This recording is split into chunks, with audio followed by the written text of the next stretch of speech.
जो छात्र छात्री मैंने ओएसटी एग्जाम देती से छात्र छात्री मान मन में बहुत बड़ बड़ चिंता रही है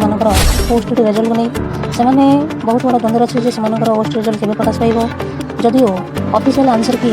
आउट हो जाए समस्त निज निजर मार्क को चेक कर देते तथापि से मन में किसी मात्रा भय रही है से मार्क बढ़ ना कम तेणु पिलांर जो भाई भाव रही चिंता से द्वंद्व को दूरीभूत करने आज ये वीडियो माध्यम तुमको किसी इनफर्मेशन प्रोवाइड करी जहाँकि तुम रिजल्ट के प्रकाश पाइब। चला बर्तमान आम रिजल्ट विषय किसी आलोचना करवा पे मैंने जो 2023 नोटिफिकेशन बाहर और 2024 तार एग्जाम कंडक्ट कराई जनवरी 19 कंडक्ट कराई तार रिजल्ट बाहर जून 19 तारीख पाखापाखि 3-4 मास पर तार रिजल्ट उठी ठीक से आम 2024 नोटिफिकेशन बाहर पे आप्लाय करते 2025 जनवरी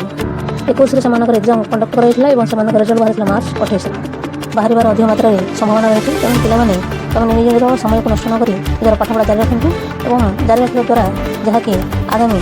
दिन मानक आम टीचरशिप पोस्ट वैकेंसी बाहर से अप्लाई करें।